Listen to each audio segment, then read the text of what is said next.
여러분 안녕하십니까? 북한 인민에게 보내는 영상편지입니다. 북한 인민들은 이미 노동신문 등을 통해 알고 있겠지만 한국은 지금 큰 사회적 혼란에 빠져들었습니다. 12월 3일 윤석열 대통령이 비상계엄령을 선언했다가 이게 수포로 돌아가는 바람에 탄핵 위기에 처했습니다. 비상계엄령은 북한으로 치면 준전시 상태쯤 될 겁니다. 행정부 수반은 국민의힘 출신인 윤 대통령이 장악했는데 입법부인 국회의 다수당은 민주당이라 윤 대통령이 하려는 일에 사사건건 방해를 했습니다. 그러자 화가 난 윤 대통령이 비상계엄령을 선포하고 말을 듣지 않는 국회의원들을 연행해 국회 기능을 마비시키려 했습니다. 하지만 한국의 헌법에는 대통령이 비상계엄령을 국회의원 과반수가 해제할 수 있다고 되어 있는데 그날 밤 긴박한 상황에서 국회의원 300명 중 190명이 국회에 들어가 계엄령 해제를 선언했습니다. 이러면 계엄령이 없던 일이 됩니다. 대통령의 계엄령 시도는 6시간 만에 무산됐습니다. 나아가 이 시도는 내란죄라고 간주돼 윤석열 대통령은 탄핵되게 됐습니다. 북에서 살다 온 일부 탈북민들은 한국에 오래 살아도 이걸 이해 못해서 저에게 물어보는 경우도 있습니다. 대통령에게 비상계엄령 선언 권한이 있는데 이게 왜 내란이라는 것입니다. 이것을 내란으로 규정한다면 그 근거는 바로 헌법에 있습니다. 헌법에 대통령이 비상계엄령을 선언할 수 있는 상황은 전쟁이나 국가적 자연재해로 규정하고 국회의 동의를 받아 실시하게 된다고 되어 있습니다. 이번처럼 군대를 동원해 국회를 무력화시키려는 시도는 민주주의에 대한 정면 도전이고 내란으로 간주될 수가 있습니다.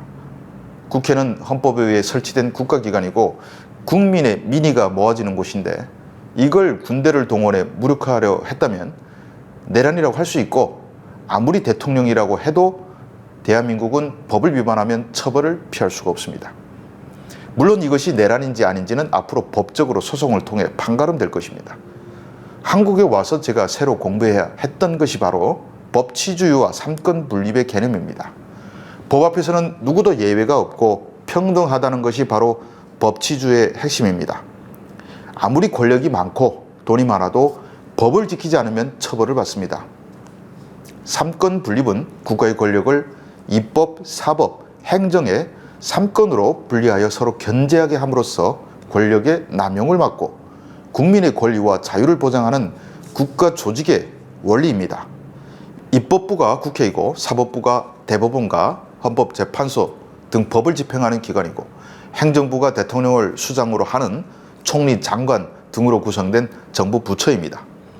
이번 사건은 행정부 수장이 자기가 관할하는 군부를 내세워 입법부인 국회를 무력화시키려고 했던 것으로 파악되고 있는데 만약 그렇다면 국민이 위임한 권력을 받은 자가 그 권력을 이용해 다른 국민이 선출한 기관을 공격하려 했다는 말로 이런 것은 내란이 맞다고 봅니다. 이런 것은 북한 사람들은 잘 이해하기 어려울 겁니다. 북한은 법이 지배하는 나라가 아닌 김씨 일가가 지배하는 무법의 왕조이기 때문입니다.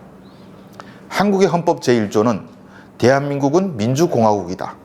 대한민국의 주권은 국민에게 있고 모든 권력은 국민으로부터 나온다고 되어 있습니다. 그리고 이 원칙은 철저히 지켜집니다. 국민이 선출한 권력인 국회를 공격하는 것은 대한민국의 주권을 가진 국민을 공격하는 것과 마찬가지로 간주됩니다. 반면 북한의 헌법은 어떻게 되어 있습니까? 헌법 제1조는 조선민주주의인민공화국은 전체 조선인민의 이익을 대표하는 자주적인 사회주의 국가이다이고 제2조는 혁명적 국가란 것이고 제3조는 김일성, 김정일주의를 국가 건설과 활동의 유일한 지도적 지침으로 삼는다이고 4조에 가서야 조선민주주의인민공화국의 주권은 근로인민에게 있다. 근로인민은 자기의 대표기관인 최고인민회의와 지방 각급 인민회의를 통하여 주권을 행사한다고 되어 있습니다. 거기에 또 헌법 서문에 김일성 동지가 어떻고 김정일 동지가 어떻고 하면서 장황한 3페이지짜리 설명이 붙어 있습니다.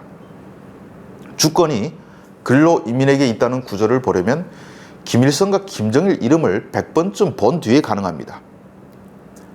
근로인민보다 김씨 일가가 100배쯤 중요하다는 것이 북한 헌법을 딱 보면 드러납니다.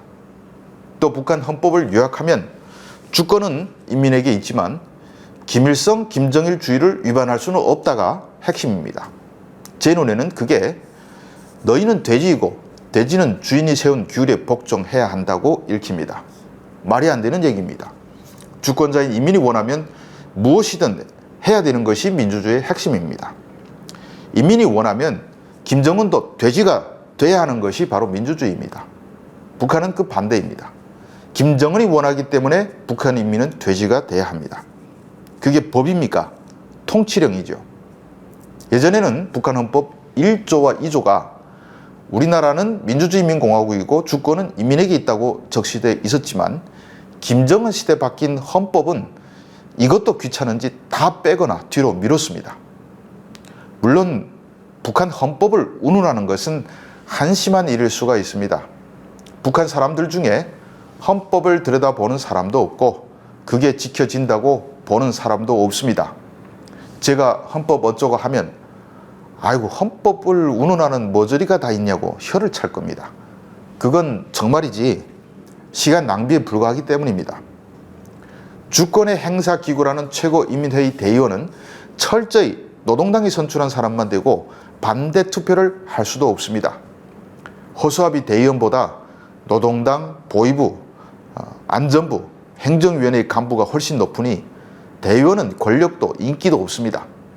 하지만 한국은 다릅니다. 여기는 법을 정했으면 그게 하늘입니다. 북한식 사고로 보면 김정은이 인민의 주인이지만 한국의 헌법은 윤석열은 국민의 종입니다. 종은 주인인 국민이 정한 법에 복종해야 합니다. 하지만 복종하지 않고 자기가 주인이 되겠다고 하면 국민이 떨쳐 일어나 감옥에 보냅니다. 북한의 헌법과 한국의 헌법은 서로 다른 부류의 법이 아닙니다. 나라마다 존재할 수 있는 차이의 문제가 아니라 법이냐 아니냐의 차이입니다. 북한의 헌법은 법의 껍데기를 쓴 통치령입니다. 그 통치령 하에서 북한은 매 순간 김정은이 선언한 비상계엄 속에 삽니다. 김정은에게 잘못 보이면 누구든 죽고 감옥에 가죠. 반면 한국 국민은 그런 계엄을 단 1분도 용납하지 못하고 저지시켰습니다. 그것이 바로 주권을 가진 국민과 노예로 사는 인민의 차이라고 할 수 있습니다. 주권이란 주인의 권리와 이를 관철할 수 있는 힘을 말하는 것입니다. 북한 인민에게 주권이 있다면 여러분이 김정은에게 복종하는 것이 아니라 김정은이 인민의 명령에 복종해야 하는 것입니다. 그게 바로 민주주의 인민공화국이고 대한민국이 바로 그런 나라입니다.